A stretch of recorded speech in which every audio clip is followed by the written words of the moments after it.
ગામમાં ને ગામમાં રામજી બાપા ગુજરી ગયા. દીકરાઓએ દહાડામાં ખૂબ ખર્ચો કર્યો.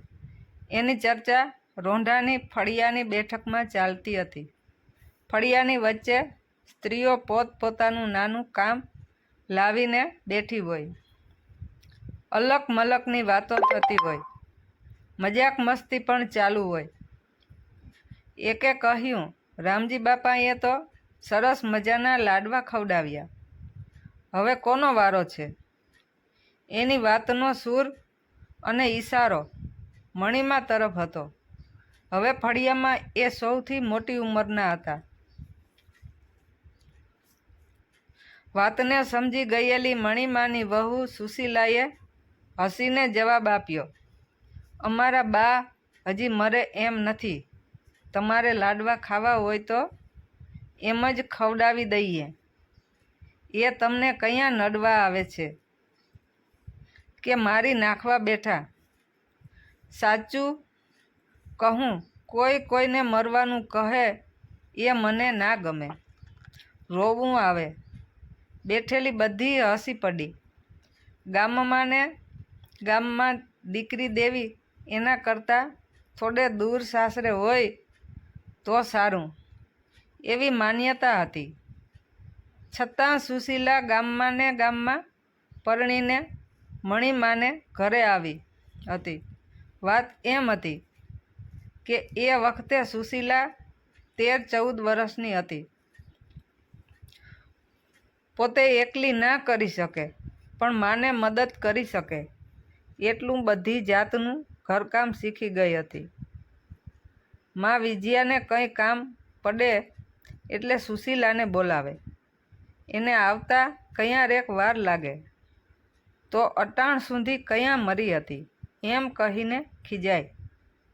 પણ ખરી સુશીલાને સામી ખીજ તો ચડે પણ મા સામે કંઈ બોલે નહીં.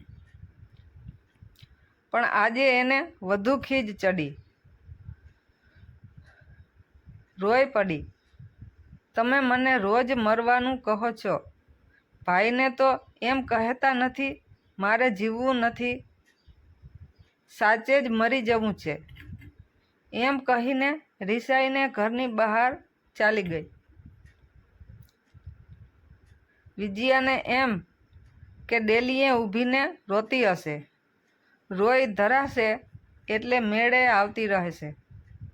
પણ સુશીલા આવી નહીં એટલે થોડી વાર પછી તે જોવા બહાર નીકળી. એને ડેલીએ કે રસ્તા પર સુશીલાના દેખાય. વિજયા ગભરાઈ ગઈ.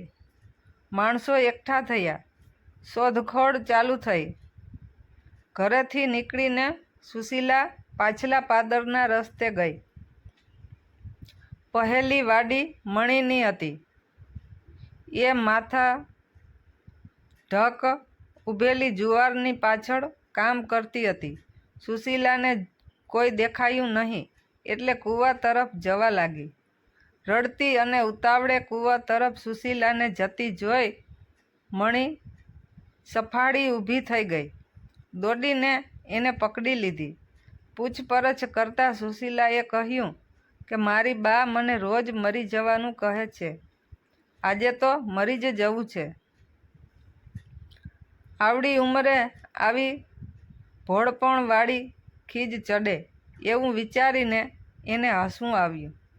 એણે સમજાવ્યું, એ તો આપણા ગામડાની બોલવાની રીત કહેવાય, એને સાચું ના મનાય, અને કોઈ મરવાનું કહે એમ આપણી આવરદા વધે.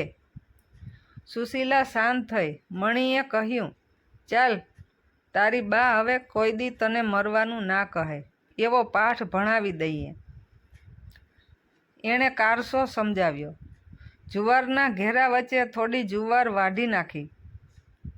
જગ્યા કરી. સુશીલા હસતી હસતી ત્યાં સંતાઈ ગઈ. એકાદ કલાક પછી સુશીલાને શોધતા માણસો મણીની વાડીએ આવ્યા. પહેલાં તો મણીએ ના પાડી પણ પછી હસીને કહ્યું, એ રિસાઈને કૂવે પડવા આવી હતી પણ મેં સમજાવીને જુવારમાં સંતાડી દીધી છે. એને કોઈ મરવાનું કહે એ નથી ગમતું. હવેથી એની મા વિજયા ક્યારેય મરવાનું નહીં કહે એ શરતે લઈ જાઓ. નીચું જોઈને હસતી હસતી સુશીલા બધા સાથે ઘરે ગઈ. સુશીલા સગાઈ જેવડી થઈ ત્યારે ગામમાં ને ગામમાં આ પહેલી સગાઈ થઈ મણીના દીકરા સાથે.